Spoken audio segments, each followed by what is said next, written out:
믿음은 교회 다니는 분이라면 누구나 다 기본적으로 알고 있다고 생각합니다. 오늘 제가 감사한 것은 찬양팀과 우리 찬양 인도하는 팀과 우리 성가대도 말씀에 딱 맞는 준비를 하신 흔적이 보여요. 믿음에 대한 찬양해 주셨고 모세에 대한 이야기를 주셨습니다. 오늘은 히브리서 11장에 나오는 이 믿음장이라고 하는 걸 아시죠? 이 히브리서 11장을 여러분들 읽어보시면 거의 구절마다 시작이 믿음으로라는 단어로 시작이 됩니다. 저는 3일 동안 이 히브리서 11장에 나오는 한 믿음의 선조, 믿음의 표본 되시는 모세 이야기를 여러분들하고 나누려고 합니다. 23절부터 27절까지 이 말씀이 나오는데요. 문제는 어디냐면 우리가 너무 오랫동안 자주 평소에도 많이 쓰는 단어 믿음에 대한 생각이 하나님의 생각하고 내 생각하고 얼마나 일치되는지를 저는 오늘 하나님 말씀을 통해서 내 생각이 믿음에 대한 나의 생각이 하나님의 생각하고 하늘과 땅이 다른 것처럼 그 차이 나고 있는 것을 하나님이 깨닫게 해주고 싶다는 말씀을 주시고 계십니다. 한번 말씀 보기 전에요 이 질문을 해볼게요. 그래도 교회 생활 하셨으니까 거의 다 교회 생활 하시는 분들인데 나보다 믿음이 좀 같이 신앙생활도 시작했을지 몰라 나보다 먼저 교회 다닌 사람인데 나보다 신앙이 좀 믿음이 좀 떨어지는 사람 생각나는 사람 있으세요 혹시? 바로 옆에 있는 사람일지도 모르니까 이런 얘기하지 마시고 내가 그래도 이 정도면 믿음 괜찮아라고 생각하는 대상이 있을 수도 있어요. 아니 반대로 한번 생각해보세요. 나보다 신앙 좋은 사람, 나보다 믿음이 좋은 사람 혹시 알고 계시나요? 아니면 다 나보다 못한 것 같으세요? 한번 떠올려 보세요. 나보다 신앙이 좋은 사람 한 사람, 나보다 믿음, 내가 아는 사람, 물론 여러분들이 이제 인격적으로 잘 아는 사람, 대화도 해보고 가까이 아는 사람 중에서 한 사람 얘기는 성경 인물을 말하라는 것도 아니고요. 무슨 우리가 신앙의 선조들을 말하는 게 아니라 지금 내가 알고 있는 사람 중에 참 저 사람 보면 내가 믿음이 저렇게 좋은데 나도 그런 믿음 갖고 싶어 하는 사람 있다고 생각하시면 고개를 한번 끄덕이 생각난 사람 있으면 나보다 믿음 좋은 사람 있어요? 좀 겸손하시네요 되게. 믿음이 부족하다고 조금 느끼세요? 나도 믿음이 더 좋아졌으면 좋겠어요. 자, 여기서 중요한 게 있어요. 그 사람의 어떤 모습이 나보다 믿음이 좋다고 느껴지세요? 그러니까 그 사람 이름은 얘기하지 마세요. 왜냐면 옆에 있는 사람이 내 생각하고 있을지도 몰라 이렇게 생각할 수도 모르니까 누구라고는 얘기하지 마시고 어떠한 모습이 믿음이 좋은 모습이라고 생각하세요? 어떻게 하여야 믿음이 좋은 사람이 되나요? 무엇이 믿음이 좋은 것을 증명할 수 있을까요? 한번 생각해 보실까요? 제가 교회 다닐 때, 어렸을 때, 학생 때 아버님이 목회를 하고 계셨으니까 교회에 가보면 새벽 기도 안 빠지시는 분, 우리 아버지는 특별히 새벽 기도 안 빠지면 믿음이 좋다고 생각하셨어요. 지금도 아직도 특별히 우리 이민교회도 마찬가지인데 새벽 기도를 새벽 제단 쌓는 것을 믿음의 가장 중요한 척도로 생각하는 분도 많이 계신 것 같아요. 혹시 여러분이 생각하는 분이 새벽 기도 잘 나가시는 분이세요? 그래서 믿음이 좋다고 생각할 수도 있어요. 근데 제가 목회를 하고 나서 조금 제 각도가 달라지기 시작해요. 저는 헌금 많이 하는 사람이 믿음이 좋은 것 같아요. 뭐니 해도 헌금을 보면 믿음을 잴 수 있을 것 같아요. 11조 생활 제대로 하면 믿음이 좋은 것 같아요. 이게 목회를 해서 그런가? 왜 그렇지? 성경을 많이 알면 믿음이 좋은 걸까요? 헌신적으로 선교지에 가서 평신도인데 헌신적으로 희생적으로 정말 선교지에 가서 복음을 전하는 사람 보면 믿음이 좋다고 생각을 해요.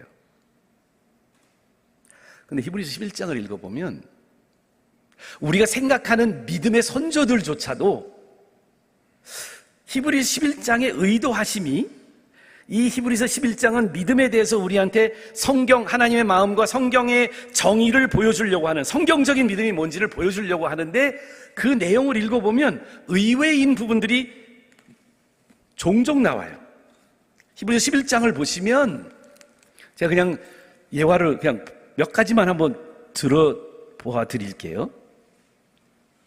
예를 들어 아브라함의 이야기가 나와요.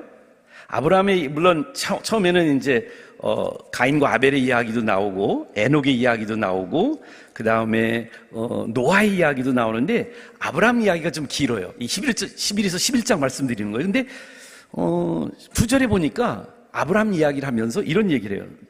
믿음으로 아브라함이 이방 땅에 있는 것 같이 약속의 땅에 거류하여, 그러니까 이스라엘 가나안 땅 하나님 불러서 갔잖아요. 알 바를 모르고 갔지만 거류하면서 동일한 약속을 유업으로 함께 받은 이삭, 아브라함은 누구죠?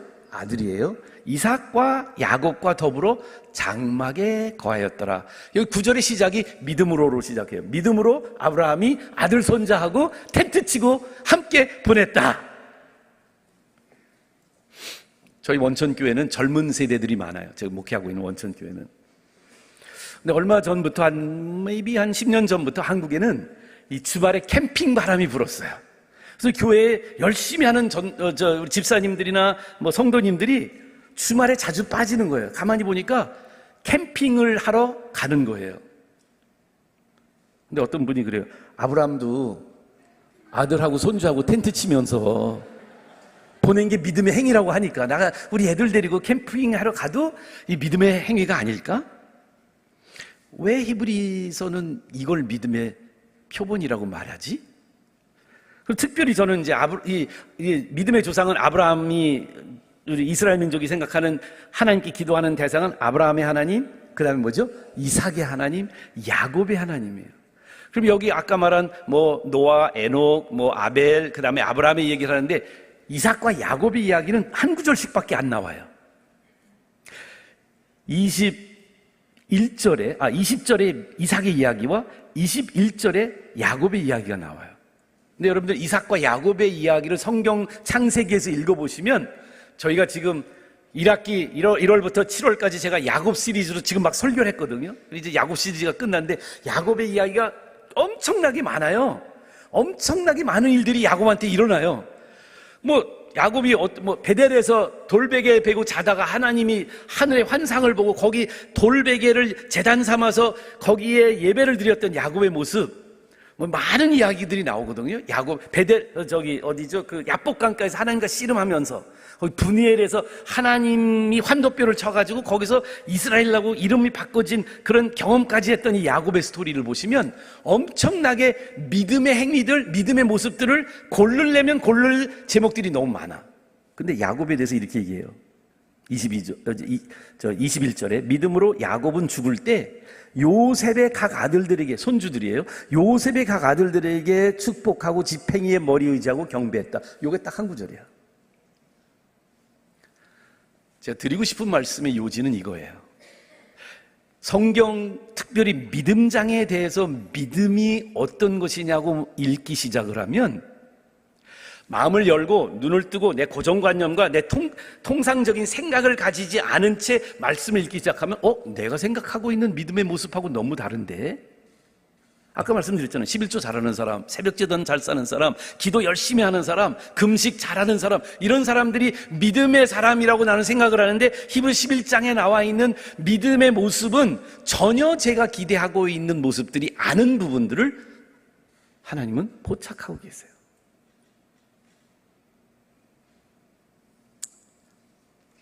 하나님은 저에게 오늘 오랫동안 이 시카고 지역에서 교회 생활을 통해서 믿음을 가지고 살아가려고, 믿음의 사람이 되려고 몸부림치고 살았던 우리들에게 네 생각과 내 생각은 다르다라고 하시는 하나님의 생각이 이 모세라는 한 사람의 이야기를 통해서 하나님이 들려줄 거라고 생각을 해요.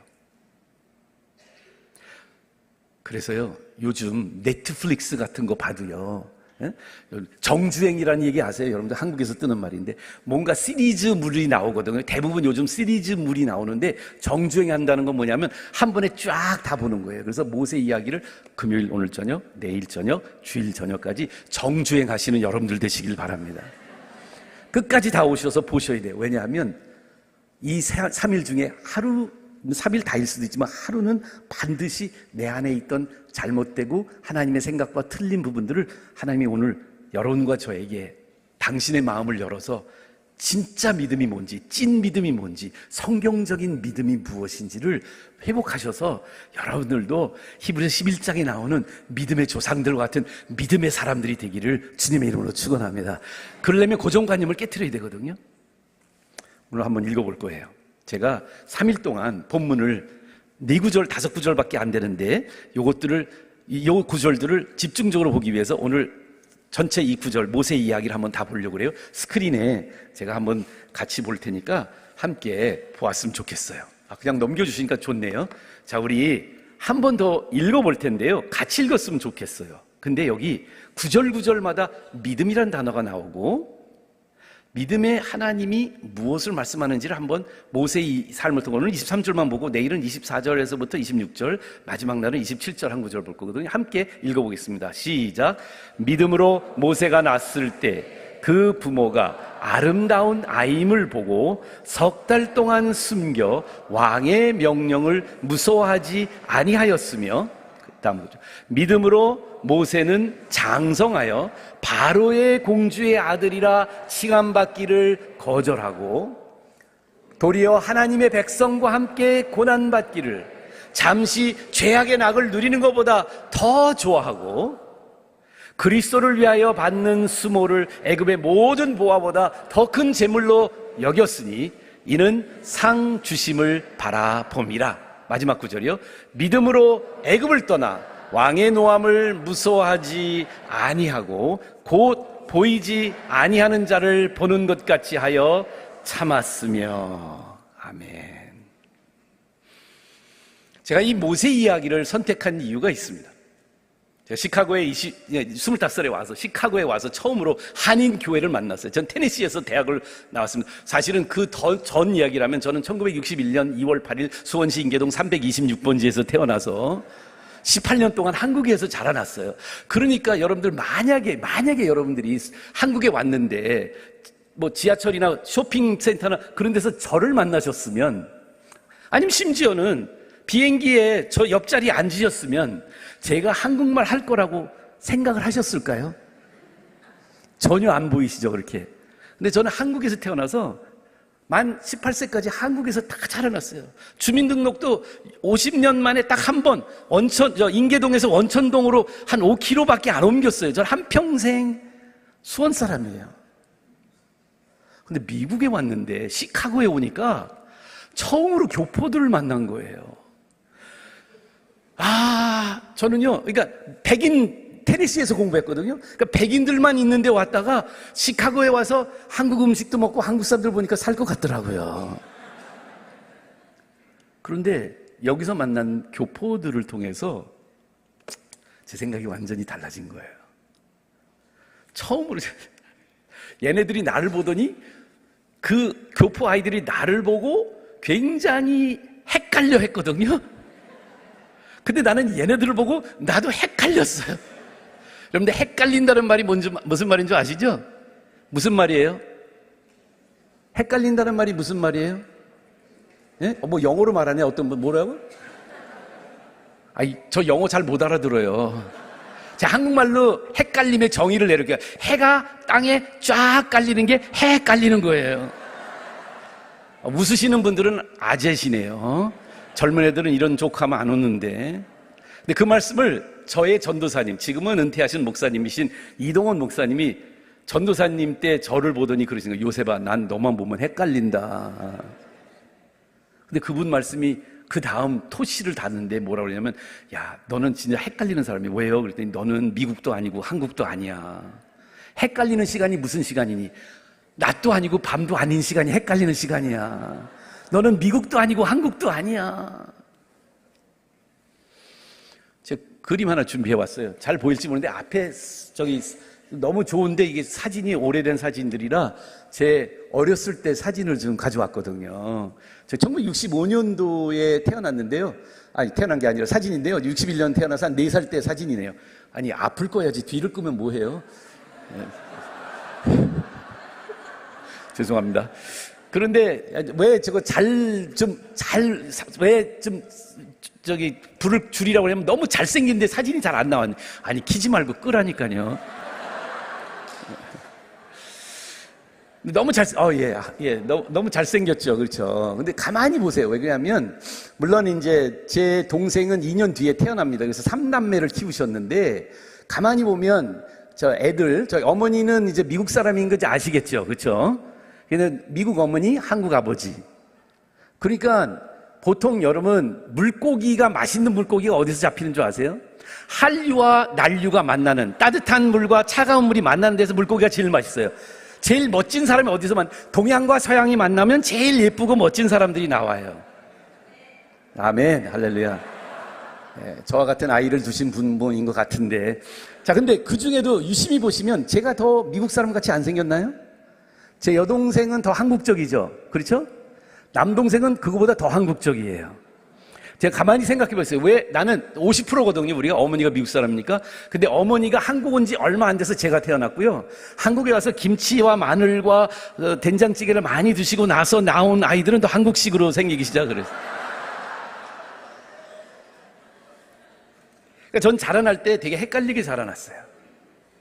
동네 나가면, 저 동네 나갔다가 제가 이제 우리 동네는 과수원들이 있고 논이 있는 시골이었는데, 이거 어딘가 가서 제가 놀다가 시궁창에 빠졌다가 다시 와서 저희 집에 우물이 있거든요. 그래서 우물 앞에서 어머니가 나를 씻어주기 전에 너무 저렇게 동네방네 돌아다니면서 막 웅덩이에 빠지고 냇가에 빠지고 막 이런 제 모습을 어머니가 사진으로 남겨놔서 그래서 여러분들한테 보여주는데, 저렇게 배가 볼록 나와서 흙이 잔뜩 묻어있는 아기도 보면 미국 아기처럼 보이잖아요.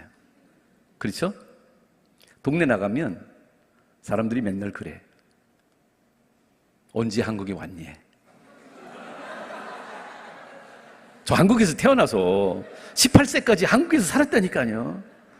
나가면 맨날, 그리고 이제 조금 더 커서 학교 다니기 시작하고 이제 중학생이 되고 막 그러는데, 이제 저도 모르게 이제 그냥 저는 편한 게 그냥 어머니랑 같이 백화점을 가요. 그 백화점을 가면 점원들이 그냥 놀래는 거예요. 우리 어머니하고 저하고 한국말 하거든요.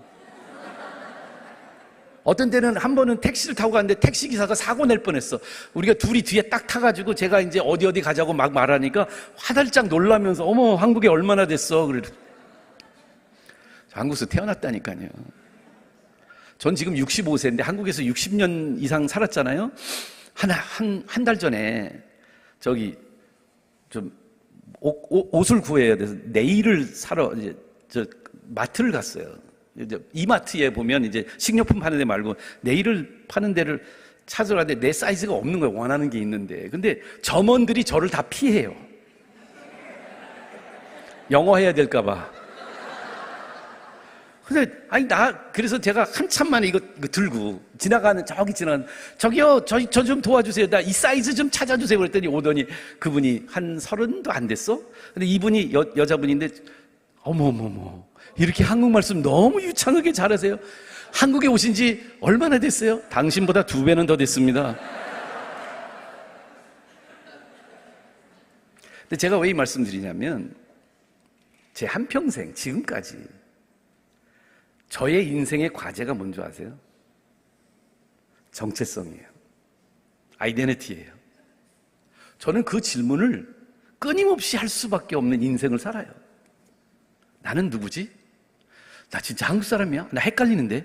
한국 사람인 것 같기도 하고 미국 사람인 것 같기도 하고 많이 헷갈려요.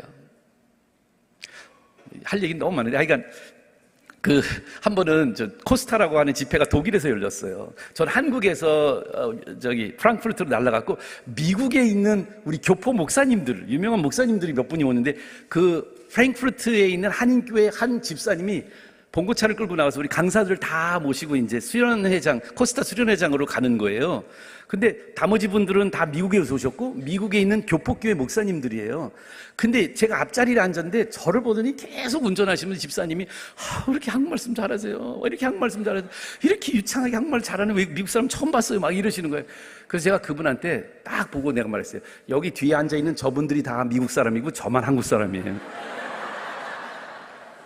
미국 여권 가지고 온 사람들이잖아. 저는 헷갈리는 정체성을 가지고 있는데, 제가 시카고에 와서 25년 만에 왜 한국에서 미국 엄마 밑에서 태어났는지를 발견하게 된 거예요. 이 아이들을 보니까 너무 공감이 되는 거예요. 여러분들 우리말에 호레비 마음 과부가 한다는 마음 알죠? 얘네들이 여기서 자라난 아이들이 이제 다 성인이 됐어요. 여기 다니엘 목사님 같은 한국에서 이민 온 사람들의 자녀들을 제가 시카고에 와서 처음 만났다니까요. 근데 이 만난 친구들마다 내가 만나는데 얘네들은 한국말을 못하는 영어 하는 아이들인데 생긴 건 한국 사람인데 꼭 미국 사람, 나보다 더 미국적이고, 그런데 얘네들의 삶이 내 삶하고 뒤집어진 것 같은데 똑같아. 제가 제 간증은 오늘 이 집회 때는 안 하고 주일날 아침에만 간증하게 될 텐데, 하여간 제 간증 스토리 속에는 제 이 혼혈아의 정체성 때문에 하나님 예수님을 만나게 된 스토리가 있어요. 근데 제가 드리고 싶은 말씀은 뭐냐면 25년 만에 저는 처음으로 하나님이 나를 왜 한국에서 태어나서 혼혈아로 자라나게 하셨던 것을 발견하기 시작한 게, 시카고에 와 있는 우리 중고등학생들, 지금 그 중고등학생들이 성인이 되고 손주까지 거의 거니는 사람들이 됐는데, 그 젊은이들을 만나고 제가 그때서야 알았어요. 내 헷갈리는 정체성은 에스더에게 모르드게가 한 이야기, For such a time as this, 이와 같은 때를 위해서 하나님이 너를 준비했다. 근데 그 이야기가요, 모세 이야기예요. 모세는 헷갈리는 사람입니다. 왜 헷갈리죠? 히브리 부모님 밑에서 태어났어요. 히브리 사람이에요. 엄마 아빠 다 히브리 사람이에요. 근데 애굽에서 태어나요. 근데 이 모세가 태어나면서 엄청난 우여곡절을 많이 경험하잖아요. 근데 그 모세가 자라나면서 자기 정체성의 혼란이 80이 될 때까지도 해결되지 않아요. 40이 돼서, 여러분들 구약 출애굽기 이야기를 보면 더 자세하게 나오지만, 우리 히브리서 11장은 간추려서 얘기했지만, 이 모세가 40, 그 바로의 공주의 아들로 입양이 되잖아요. 원래 태어나지 말았어야 될 모세였잖아요. 근데 이 모세가 태어나서 그 죽어야 되는 아이였는데, 히브리 사람들은 다 사내한 아이가 태어나면 죽이라고 했는데, 그 모세의 부모는, 오늘 23절 말씀이 그 말씀이거든요. 그 다음 말씀이잖아요. 모세가 났을 때에 왕의 명령, 바로의 명령을 무서워하지 않고 이 아이를 숨겼던 이유가 원래 죽여야 되는데 안 죽인 거예요. 근데 모세는 헷갈리는 정체성으로 40이 돼서 애굽 사람들이 히브리 사람들을 괴롭히는 걸 보고 자기가 히브리 사람 편들었다가, 그런데 히브리 사람 편들었는데 다음날 나가서 또 히브리 사람들끼리 싸우는 걸 보고 말리다가 뭐라고 그러냐면, 네가 우리도 죽이려고 하니. 애굽 사람도 모세를 싫어하고 히브리 사람도 모세를 싫어하는, 완전히 40이 돼서 자기의 정체성이 뭔지 더 혼란해서 미디안 광야로 도망가서 40년 동안 무명의 사람으로 살아갑니다. 저는 이 모세 이야기가 우리 한인 교포 교회의 이야기라고 믿습니다.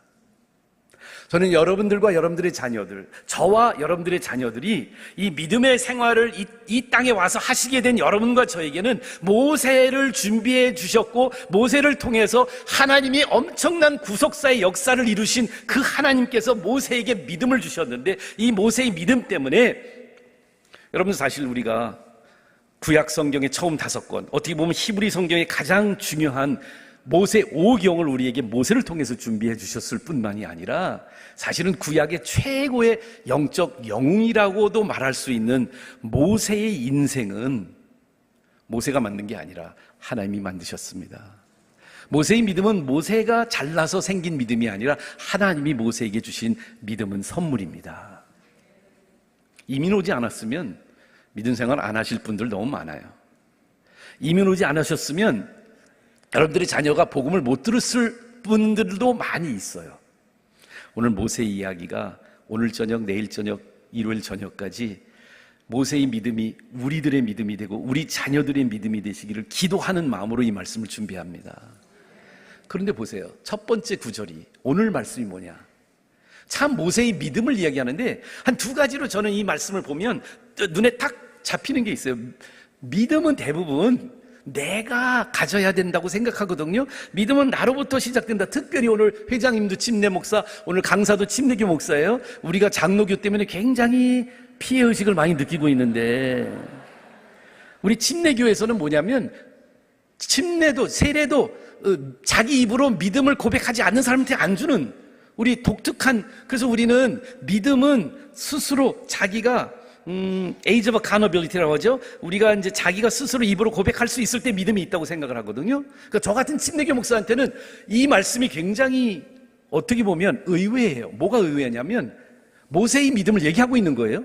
각각 아까 말한 믿음의 선조들을 얘기할 때 여기는 모세 이야기거든요. 믿음으로. 근데 보세요. 모세의 믿음을 얘기하지 않고 누구의 믿음 얘기하고 있죠? 부모 믿음 얘기하고 있어요. 믿음으로 모세가 났을 때에 믿음이 모세의 믿음이 아니라 부모의 믿음을 먼저 이야기하고 있어요. 그럼 모세의 믿음이 없었던 거냐? 그 얘기가 아니고요. 저는 이 말씀 전체적으로 23절을 가지고 딱 하나로 말하면 따라할까요? 믿음은 선물이다. 내가 earn하는 게 아니에요. 믿음은 철저하게 하나님이 우리에게 주시는 선물이세요. 모세가 믿음을 처음부터 가졌던 게 아니라 모세의 부모의 믿음을 먼저 하나님이 모세의 부모를 통해서 믿음을 갖도록 선물로 모세의 부모를 준비해 주셨고 모세의 부모의 믿음을 통해서 모세가 믿음을 갖게 됩니다. 물론 모세가 스스로 24절에 모세가 장성하여 믿음으로 모세가 장성하여 이렇게 모세가 스스로 믿음의 길들을 선택해야 돼요. 그러나 믿음은 공백에서 내 노력으로 내가 잘해서 열심히 했기 때문에 생기는 것이 아니라 제일 먼저 우리의 고정관념을 깨트려야 되는 건 믿음은 it's not up to me. It's all up to God. 모세는 태어나지도 말았어야 될 사람이에요.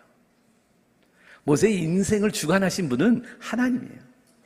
그래서 한국 복음성가 있잖아요. 그렇죠? 여러분들 그 한평한 씨가 부른 찬양인데 너는 하나님의 자녀라는 거예요. 모세가 믿음으로 모세가 났을 때 그 부모가 아름다운 아임을 보고 석 달 동안 숨겨 왕의 명령을 무서워하지 않아. 저는요 저기서 만약에 저더러 제가 알고 있는 고정관념의 믿음을 가지고 이 말씀을 제가 그냥 있는 고정관념을 받아들인다면 저는 저기서 가로치고 빼낼 단어가 있어요. 뭐냐 하면 아름다운 아임을 보고를 뺐으면 좋겠어요. 잘 보세요. 믿음으로 모세가 났을 때 그 부모가 석 달 동안 숨겨 왕의 명령을 무서워하지 아니하였으면 이렇게 읽히면 잘 읽혀요. 왜 그러냐면 그건 믿음의 모습처럼 저한테 느껴지거든요. 바로 왕도 안 무서워하고 하나님을 더 무서워해서 이 아이를 숨겼다고? 와, 그거는 믿음의 행위야. 근데 거기에다가 하필 아름다운 아임을 넣어가지고 제가 헷갈려 버렸어요. 왜냐하면 제가요 처음에 결혼하고 결혼 이야기는 제가 안 드렸는데 제가 결혼할 때도 고민이 생겼는데 그 고민이 뭐였냐면 우리 아버지가요 고등학교 졸업하고 이제 미국으로 대학을 보내려고 하시면서 저를 한번 앉혀 놓으시더니 여러 가지 얘기해 줬어요. 미국 가면 유학하면 아버님도 미국에서 공부하셨기 때문에 이렇게 하라고 막 코칭을 해주고 나서 맨 끝에 이 말씀하세요. 근데 요셉아 나도 미국에서 오래 살아봤는데 미국 가서 너 좀 조심해야 돼. 그래서 왜요 아버지? 그랬더니 16살 고등학교 3학년짜리한테 아버지가 야 미국에 가면 미국 여자들이 이뻐. 근데 말이야 아빠는 네가 미국 여자랑 결혼하는 것보다 아빠는 한국 여자랑 결혼했으면 좋겠다. 여기 있는 부모님들이 자녀들한테 그런 얘기 하고 싶었던 분도 많이 있죠. 근데 제가 고등학교 3학년이잖아요. 머리가 컸잖아요. 아버지가 그 말씀하는 순간 제 머릿속에 뭐가 떠올랐게요? 당신은 미국 여자랑 결혼하고 왜 나한테? 근데 왜 이 말씀 드리냐면 그리고 결혼을 교포랑 했단 말이에요. 왜 교포랑 했느냐? 사실 엄마는 미국 여자를 원했고 아버지는 한국 여자를 원했어요. 근데 나는 효도를 하려면 아버지 엄마한테 다 해야 되잖아. 근데 백인 여자들 보면 자꾸 아버지 생각이 났고 미국에서 공부하면서 한국 여자들 보면 자꾸 어머니 생각이 난 거예요.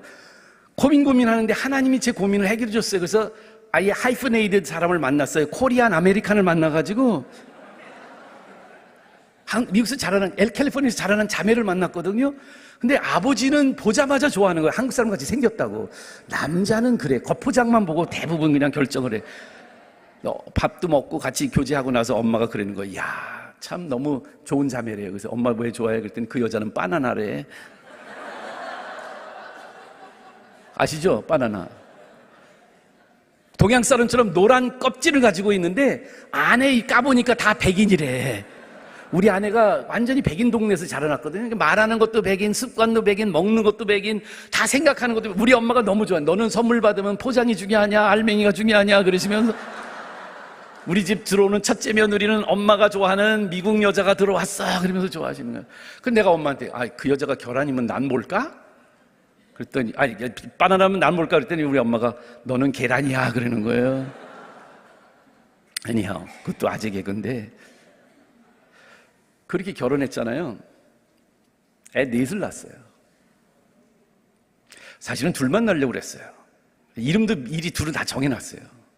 아들, 딸 구별 말고 둘만 낳아 잘 기르자가 표어였어요. 우리가 한국에 들어가니까. 그래서 아들 하나, 딸 하나 주세요. 그랬더니 진짜 아들 하나, 딸 하나 주셨는데 아버님 큰 교회 밑에서 목회를 하다가 제가 개척교회를 나갔거든요. 개척하러 나갔거든요. 근데 아버지하고 같이 살면서 어머니 아직 목회하고 있고 저는 새로 원천교회를 개척했는데 매일 저 주일날 예배 다 마치고 집에 들어가면 아버님이 특별히 맨날 물어보는 오늘 몇 명 나왔냐, 오늘 몇 명 나왔냐. 근데 개척교회가 그렇게 부응이 빨리 안 돼요. 맨날 오늘도 10명 나왔습니다. 오늘도 10명 나왔습니다. 오늘도 10명 나왔습니다.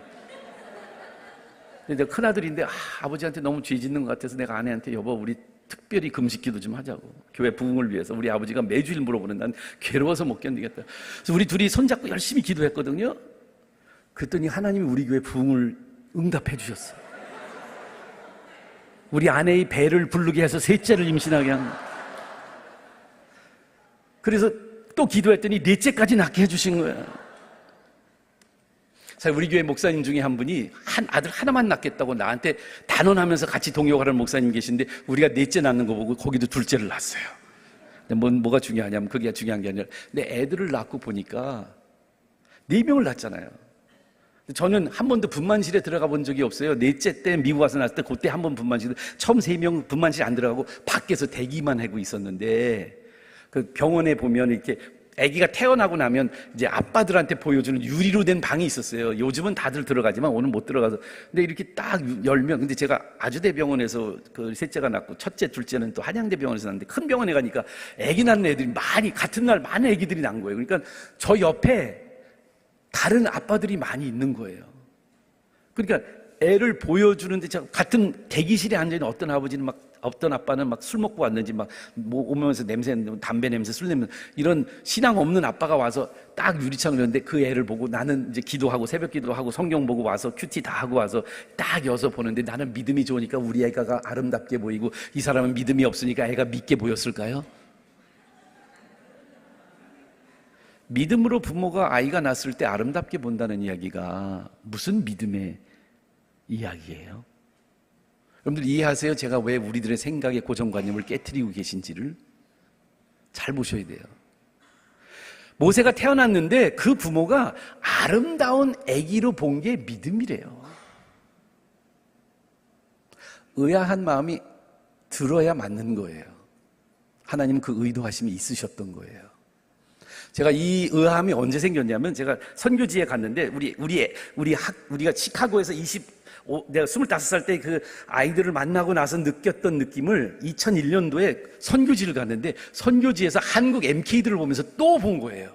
한국 MK들을 보는데 제가 이제 카자흐스탄이라는 데를 갔거든요. 거기 가니까 MK 스쿨 안에 한국 애들이 한 40% 아이들이 한국 선교 살고 나머지는 다 백인 아이들이었는데 거기서 딱 보는데 제가 아이들을 보고 나서 제가 너무 그때 충격받는 얘네들이 미국 학교에 다니고 있어요. 다 영어로 하는 학교예요. 엄마 아빠만 한국 사람이에요. 근데 밖에서는 다 러시안 말을 하고 있어요. 그러니까 얘네들이 3개 국어를 하고 있는 이 괴로운 아이들을 보면서 굉장히 어려운 상황 속에 있는 열악한 상황 속에 있는 MK들을 보면서 제가 그때 느껴진 거예요.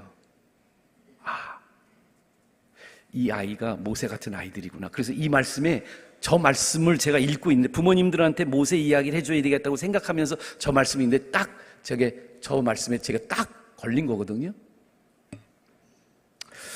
그러니까 제가 제 성경을 이렇게 보면서 또 컴퓨터에 또 성경 프로그램이 있어서 검색하기 시작했어요. 저 아름다운 아이라는 단어가 성경에는 어떻게 나와 있을까라고 봤더니 전 처음에 영어 성경을 봤거든요. 근데 영어 성경을 봤더니 아름다운 아이라는 단어가 NIV에는 They saw he was no ordinary child. 여러분들 no ordinary가 뭐죠? 그런 눈으로 저를 쳐다보시 발음이 너무 유창한가요? 혹시 no ordinary 이렇게 말해야 더 이해하시? No ordinary는 뭐죠? 그냥 no ordinary를 바꾸면 no ordinary가 보통 아이가 아닌 아이잖아요. 그러면 한마디로 말하면 뭐예요? special child이라고 해야 되죠. 근데 킹 제임스는 proper child, 좀 뭔가 좀 예의 바른 아이, 이런 아이, 교육을 잘 받은 아이.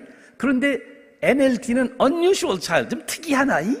그리고 ASB라는 거는 godly, 모범적인 아이. 그리고 NASB나 ESB 같은 나중에 나온 ESB 성경을 보니까 beautiful child, 우리말 아름다움으로 번역이 돼 있는 거예요. 아니, 내가요, 이게 무슨 뜻인지 하고 생각하고 영어 성경들을 찾아봤더니 더 헷갈리는 거 있죠. 저것 중에 어떤 게 맞는 거예요? 그런데 왜 저렇게 많은가 하고 컴퓨터 안에 있는 제가 로고스라는 프로그램으로 원문 분해라고 그래서 원어를, 히브리어를 분석하는 그 사이트, 그걸 이제 소스를 들어가서 보니까 이런 표현이 나와요. 이 단어는 지금 헬라 말로 되어 있는 단어잖아요. 아스티오스라는 단어가 여기 있었는데, 뭐 beautiful이라고도 할 수 있고 여러 가지. 근데 이 헬라 말의 아름답다는 단어는 더 많이 쓰는, 신약 성경에 가장 많이 나오는 아름다움의 단어는 칼로스라는 단어예요. 칼로스라는 단어인데 이건 135번 정도가 나오고요. 근데 아스티오스라는 단어는 헬라 단어에 아스티오스라는 단어는 딱 2번 나와. 희귀한 단어예요. 성경만이 아니고 헬라 문헌 밖에 있는 모든 문헌 속에서 딱 2번 나오는데 성경에만 2번 나온 단어예요. 그러니까 갑자기 제가 curiosity가 생겼어요. 성경에 2번 나온다고? 그러면 여러분들 2번 나오는데 처음 나온 게 어디라고요? 히브리서 11장 23절에 나온 단어예요. 아름답다라는 단어가 따라 해볼까요? 아스테오스. 여러분들 헬라 말까지 잘 하시네요. 발음이 너무 좋아.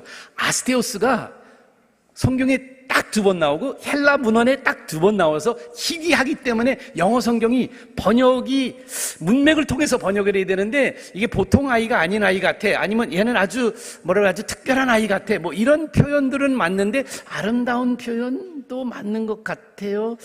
근데 무슨 뜻인지 잘 몰라서 2번째 어디 나오나 봤어요. 대칭을 해놨어요. 히브리서 11장 23절. 그런데 딱 한 군데 더 나오는 게 사도행전 7장 20절이에요.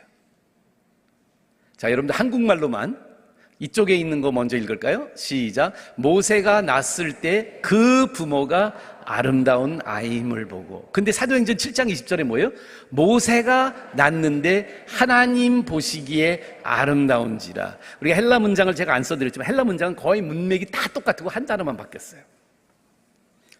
부모가 페우, 하나님으로 바뀌었어요. 제가 이거 카자흐스탄에서 그날 저녁에 강의를 해야 되는데 이거를 발견하고는 전율을 느끼고 하나님 앞에 꼬꾸러졌어요. 저는 자녀 교육의 전문가라고 저는 생각했거든요. 그리고 오늘 저녁에, 그날 저녁에 부모님들한테, 선교사님들한테 자녀 교육에 대해서 이야기하려고 하는데 하나님이 그 순간에 저를 무릎 꿇게 만드셨어요. 저 말씀 보는 순간. 잘 보세요. 그럼 하나는 히브리 기자가 얘기한 거고요. 하나는 사도행전 누가가 기록한 건데 이 누가가 뭘 기록하냐면 사도행전 7장은 스테반이 돌 맞아 죽기, 순교하기 직전에 그 종교 지도자들 앞에서 구약 성경을 쫙 설교하는데 모세 이야기가 딱 나왔을 때 저 문장을 쓴 거예요. 모세가 낳는데 하나님 보시기에 아름다운지라. 히브리 기자는 모세가 낳았을 때 그 부모가 아름다운 아임을 보았다. 하나님이 아름다운 아임을 보았다. 왜 전율이 느꼈을까요?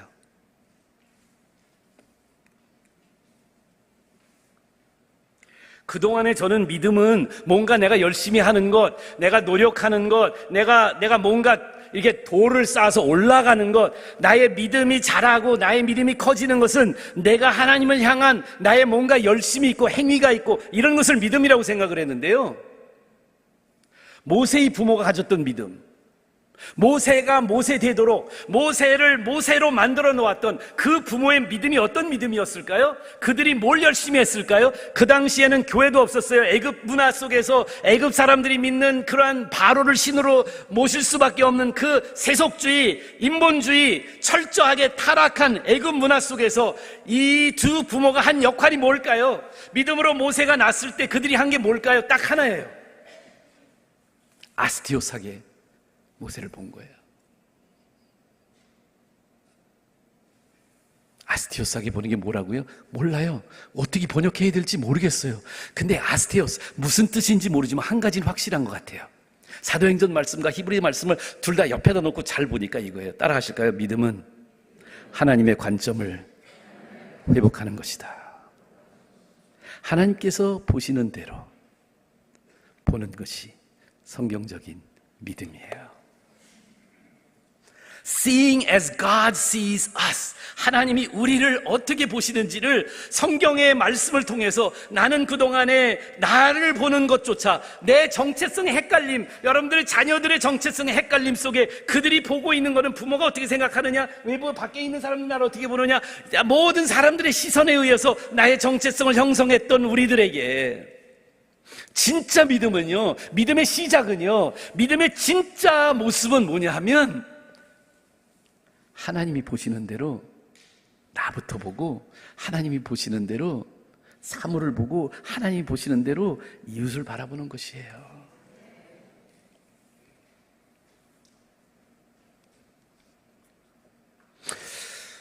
오늘 저녁에 오셨는데, 오늘 이번 주 지난 한 달 돌아보시면서 여러분들 삶 속에서 가장 힘들었던 게 뭐세요? 여러분 개인적으로 지금 고통받고 고민하고 어려움 겪고 있는 게 무엇일까요? 누군가 중요한 사람이, 누군가 내 삶 속에 그들의 시선을 통해서 나를 아프게 하고 힘들게 하지 않았을까요? 어떤 때는 배우자예요. 어떤 때는 자녀예요. 어떤 때는 부모예요. 어떤 때는 심지어 죄송합니다만 목사님일 때도 있어요. 나는 거기에 흔들려요. 나는 다른 사람들의 시선과 이목이 내 인생을 좌지우지하고 있는 삶을 지금 살아가고 있어요. 그래서 나는 결정들을 내릴 때 믿음의 결정이 아니라 두려움의 결정을 내리고 있어요. 나를 모티베이션하고 움직이고 나를 반응하게 만드는 것들이 뭐냐면 하나님이 보는 것이 아닌 사람의 눈으로 나를 평가하는 나의 뒷담화가 제일 힘들어요. 다 좋았다가 목사님들 다 좋은데 성도 한 분이 여러분들 모함하고 힘들게 할 때 목사님의 믿음조차 흔들리지 않으세요? True faith, 진짜 믿음은 하나님이 나를 지금 어떻게 보고 있는지, 하나님이 나를 지금 어떻게 생각하고 계신지 거기에 내 인생을 거는 거예요. 모세의 부모는요 벌써 애들 둘을 낳잖아요. 제가 여기 오기 직전에 LA 잠깐 들려서 우리 셋째 딸 집에 갔어요. 제가 아까 개척하기 전에는 둘만 낳았는데 이름이 아론이 샤론이었거든요. 근데 개척하고 나서 금식 기도하고 하나님이 교회 부흥으로 주신 셋째 아이가 태어났는데 학교 아이들한테 물어봤어요. 야, 우리 큰 아이는 아론이고 둘째 아이는 샤론이니까 셋째가 딸이란다. 얘들아 무슨 이름을 질까 그랬더니 학교 아이들에서 공모한 이름이 메론이라고 지라고 하더라고요.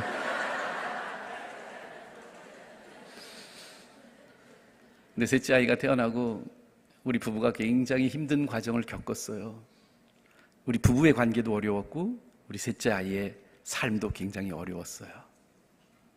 셋째 날, 셋째 딸 자라나는 과정 속에서 하나님이 저희 부부의 마음을 바꿔놓은 걸 셋째 날 제가 예화를 쓸 거예요. 기대하시라. 개봉박도 그때 꼭 오세요. 뭘 말씀드리려고 하냐면 믿음을 가지고 신학을 공부한 목회를 한 부부의 눈에도 우리 자녀를 바라보는 게 하나님의 관점이 아닌 사람의 관점으로 봐요. 모세의 부모는 모세를 바라봤을 때 사실은 굉장히 힘들었을 거예요. 왜 그러냐면 보세요. 첫째, 둘째, 셋째잖아요. 제가 셋째 얘기를 하는 첫째, 둘째, 셋째가 첫째, 둘째 날 때까지는 애굽의 법은 히브리 사람들이 아들을 낳든 딸을 낳든 문제가 없었어요. 근데 모세가 낳기 전에 바로가 법을 바꿔버렸어. 히브리 사람들이 너무 커지니까. 그래서 바로가 바꾼 법 다음에 임신된 아이가 모세예요. 여러분이 모세의 엄마 요게벳이었다면 무슨 기도했을 것 같아요? 딸 주세요. 하나님 주신 건 감사한데 지금 우리나라 법이, 이 애굽 땅의 법이 만약에 아들로 태어나면 우리 아들 죽일 수밖에 없어요. 하나님, 전 싫어요. 하나님. 그러니까 모세의 문제는 뭐냐? 첫 번째 문제는 있었어요. 임신되는 순간의 문제가 뭐냐면 영어로 timing sucks. 조금 일찍 태어났으면 이 문제가 없을 텐데 법이 바뀐 다음에 태어났잖아요. 저는 되게 억울한 게요. 한국에 요즘 애 낳으면 되게 돈도 많이 줘. 200만 원, 300만 원 주는 거 아시잖아요. 저희 아이들 4명 태어났을 때 돈 한 푼 안 줬어요. 타이밍 sucks.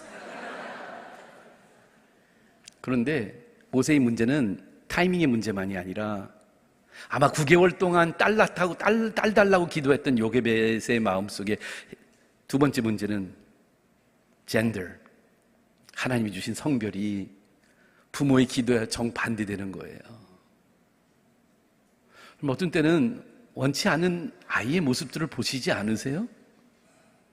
그럼 남편의 모습 속에 정말 내 원치 않는 기도 그렇게 했는데 그렇지 않은 남편의 모습이 보이지 않으세요? 우리의 원함대로 안 되는 하나님의 그 역사하심 속에 내가 이해할 수 없는 일들이 우리한테 일어나고 있지 않아요? 원치 않는 질병, 원치 않는 실패, 원치 않는 좌절. 하나님은 이 모세를 어떻게 보고 계셨을까? 모세의 부모는 He was a problem child. 문제 아동이에요. 타이밍이 틀렸죠. 성별이 틀렸죠. 저는 나중에 여러분들 모세는 장애를 가졌어요. 어떻게 하냐면 나중에 80이 돼서 하나님이 애굽으로 돌아가 그랬더니 모세가 하나님한테 변명 썼는데 하나님도 인정한 한 가지 변명이 있었어요. 뭔지 아세요? 하나님, 내가 말을 잘 못한단 말이에요. 그랬더니 아론 보내줄게. 하나님도 인정한 언어 장애인 모세. 이 모세가 태어났을 때 부모는 그 모든 문제점들을 몰랐던 거 아니에요. 그런데 아스티오스하게 봤어. 왜? 하나님이 보신 걸. 여러분들의 자녀를 하나님의 관점으로 정말 보고 계세요? 아니면 부모의 관점으로 계속 보고 계세요? 이 아이들이 좋은 학교 가야 되고 성공해야 되고 돈 많이 벌어야 되고 좋은 배우자 만나야 되고 이거 다 누구 관점이에요? 내 관점 아니에요? 내 대리만족 아니에요? 하나님 만약에 이 아이는 내가 구별해서 평생 결혼 안 하고 주의 일을 하는 사람으로 내가 지명하여 불러서 쓸 거야. 그러면 여러분들 하나님 관점으로 그걸 받아주실 수 있으세요? 하나님이 보시는 대로 우리가 보기 시작할 때 믿음은 시작이 돼요. 이제 마무리를 하긴 해야 되는데 제가 좋아하는 저자 중에 한 사람 레리 크랩이라는 사람이 있어요. 이 사람이 여러 가지 책을, 10몇 권의 책을 베스트셀러를 낸 사람이 죽었어요. 돌아가셨어요. 2021년도에 돌아가신 걸로 알고 있는데 이 레리 크랩가 초등학교 5학년 때, 그러니까 초등학교 때 제일 말더듬이었어요. 모세하고 똑같아. 말더듬이어서 근데 말더듬이가 문제 행동을 일으켜요. 왜냐면 아이들이 같이 안 놀아주고 맨날 공부도 못하고 이게 말더듬이 학습적으로도 장애가 있고 막 이래가지고 1학년 때 들어갔는데 가장 학교에서 1학년 들어가자마자 학교에서 악명 높은 아이로 문제 아동으로 찍힌 아이예요. 2학년 때 선생님들이 다 기도했대. 레리만 우리만 안 배정받도록. 3학년 때까지 학교에서 교장실 제일 많이 불려간 아이가 레리였어요. 4학년 때 예수 잘 믿는 선생님을 만나요. 미스터 얼브라는 사람을 만나요. 이 미스터 얼브는 레리의 문제점들을 본 게 아니에요. 레리에게 하나님이 뭔가는 독특하게, 얘는 언어도 장애고 학습도 장애가 있고 아이들하고 잘 어울리지도 못하고 이런 문제 행동만 하는 아이를, 이 레리를 유심히 관찰했더니 단어를 좋아해. 그래서 매일마다 이 선생님이 방과 후에 애를 앉혀놓고 사전 하나를, 이만한 사전 하나 주면서 너 여기서 모르는 단어 하나 골라봐. 그리고 사전의 뜻을 가지고 글 한 줄만 써놓고 가. 매일같이 선생님이 그렇게 학습을 시켰어요. 나중에 세계적인 베스트셀러, 책 10몇 권을 쓴 유명한 사람이 된 이유, 그의 책 끊어진 관계 다시 있게 이렇게 씁니다. 담임선생님 얼브는 하나님께서 내 영혼에 이미 말씀하신 바를 반복하신 것. 선생님 말씀에 힘이 있었던 이유는 바로 그때입니다. 나에게 그것은 비전을 의미하는 것이다. 우리가 사람들에게 장래 뭘 하라고 예언적으로 말할 때, 그냥 선생님이든 부모님이든 우리 자녀들에게 말할 때 그 내용이 이미 성령께서 그들에게 말씀해 오셨던 말을 공감하고 공명하는 것이라면 그때 그 말은 비전이 된다. 하나님이 이미 창조하신 레리에게 주셨던 단어를 사랑하는 마음을 미스터 얼브는 포착한 거예요. 관찰한 거예요. 발견한 거예요.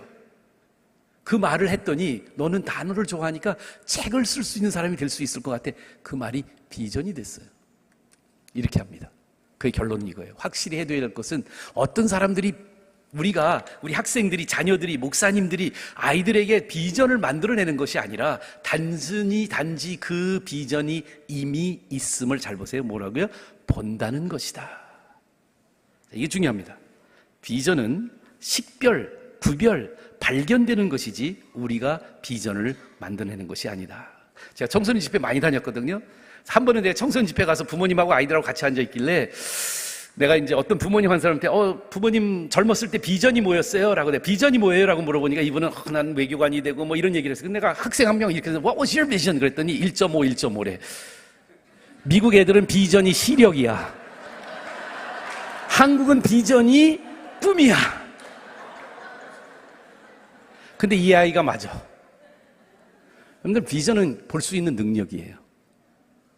영적인 비전은 하나님이 보는 능력을 우리가 소유할 때 비전이 되는 거예요. 하나님이 나를 어떻게 보시는지 어떻게 알 수 있을까요?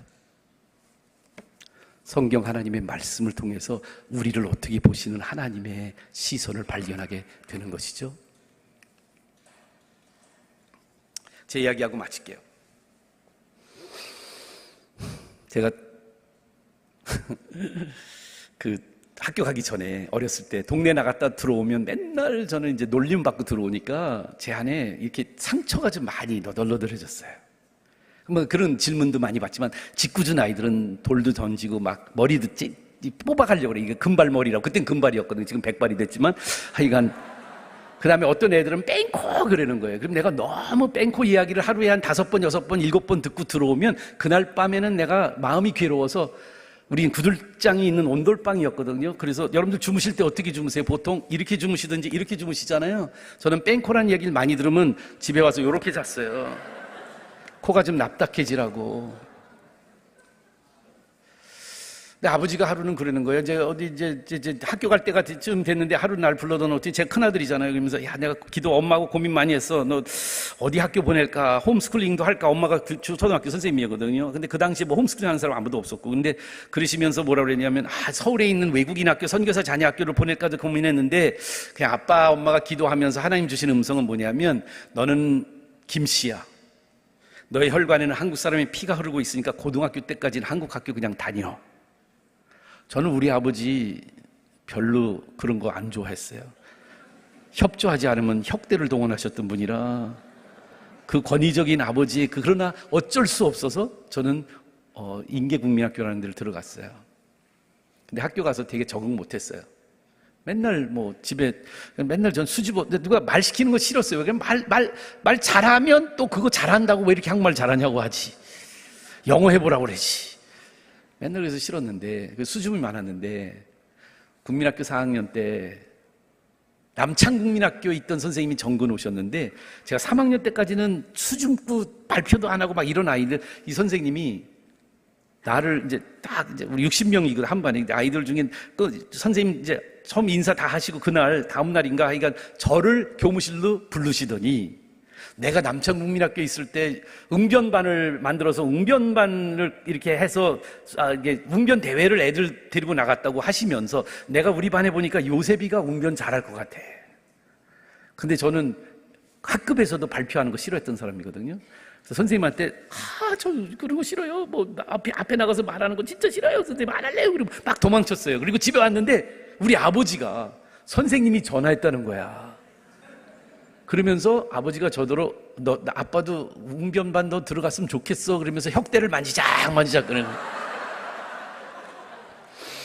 그래서 울며 겨자 먹기로 그냥 그 웅변 그 선생님한테 이제 웅변 배우기 시작을 했어요. 그래서 수원시 웅변 대회가 한 10월 달에 열렸는데 수원의 팔달산 밑에 보면 시민회관이라는 데가 있어요. 한 500명 들어가는 시민회관에 있어서 이제 선생님 손 붙잡고 거기 갔는데 그 당시에 국민학교 16개 있었어요.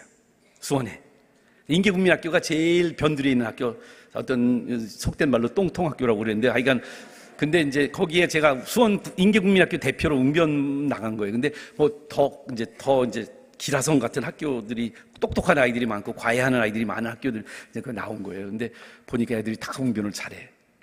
훈련도 많이 잘 받고. 근데 쭉 이제 오는데 제 차례가 됐어요. 그래서 제 차례에 돼서 이제 단상에 올라갔는데 갑자기 조용했던 장내가 웅성거리기 시작한, 미국 애가 여기 왔어. 근데 제가 원고를 그래도 잘 외웠는데 그 얘기를 듣는 순간 얼굴이 빨개지고 원고를 다 까먹었어요. 그래서 뭐라고 얼버리에다 그냥 중간에 내려와 버렸어요. 너무 창피한 거예요. 나는 뭐 입상도 못하고 정말 꼴찌를 하고 집에 왔는데 일주일 뒤에 학교를 갔는데 한 선생님 또 교무실로 부르더니 그러는 거예요. 요셉아, 내가 말이야, 너 지난번에는 네가 좀 긴장해서 처음 해본 거라 그런 것 같은데 내가 웅변대회 하나 더 찾았거든. 서울에서 하는 웅변대회야. 거기 한 번만 더 나가자. 그래서 선생님 나 잡아먹으려고 환장하셨어요. 난 못한단 말이에요. 그래서 지난번에 그렇게 다 잊어버리고 나 아직 얼굴 얼마 나 창피해요. 안 할래요. 집에 갔더니 우리 아버지가 선생님 또 전화했다고 혁대를 만지작 마지막으로 한 번만 더 나가라는 거예요. 그래서 그러면 마지막으로 한 번 더 나가겠다고 하고 선생님 손 붙잡고 가서 서울 광화문 사거리에 있는 한국일보 본사 건물에서 한 강당이 1000명이 넘는 많은 사람들이 모인 데 가서 거기서 했어요. 근데 이번에 사람이 많아서 그런지 저는 아주 원고 외운 대로 잘해서 시들시들한 시민 여러분, 동글동글한 동포 여러분 그러면서 뭐 이렇게 웅변을 열심히 했어요. 그런데요, 제가 입상을 했어요. 그래서 전국대회인데 제가 국무총리상을 받았어요. 그래서 일주일 뒤에 학교에 갔더니 교장 선생님이 조회 시간에 우리 인계국민학교를 빛낸 자랑스러운 4학년 2반 김요셉 학생 앞으로 그래가지고 나가서 제가 상을 받았거든요. 근데 그냥 웅변대회가 아니고요. 저 위에 잘 보세요.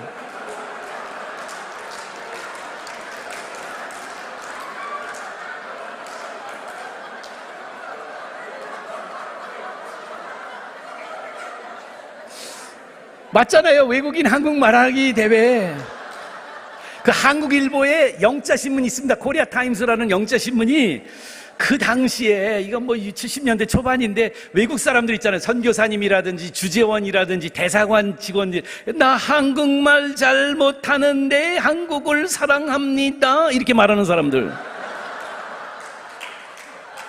거기에 이 4학년짜리 애가 와서 그냥 유창한 한국말로 그 상장을 들고 계신 분이 제 웅변 선생님 이종환 선생님이에요. 그 옆에 있는 두 선생님은 교장 교감 선생님이시고 그 뒤에 혁대로 협조해 주셨던 우리 아버지. 근데 전 지금도 그 웅변 대회가 잊을 수 없는 인생의 새로운 과정. 왜냐하면 이종환 선생님이 비전의 선물을 주신 거예요. 저를 보셨어요. 혼혈아, 튀기, 부끄러움 많은 수줍은 아이로 본 게 아니에요. 모세를 문제아동으로 보지 않고 하나님이 보는 대로 모세를 보아줬던 모세의 부모. 이종환 선생님은 저에게 비전을 주셨어요. 그때 이종환 선생님이 저를 그렇게 보지 않았으면 오늘 저녁 저는 이 자리에 있지 않아요. 하나님이 보시는 대로 본다는 것은 내 안에 이미 하나님이 공명해온 바를 보아주는 누군가 있을 때 믿음이 시작돼요.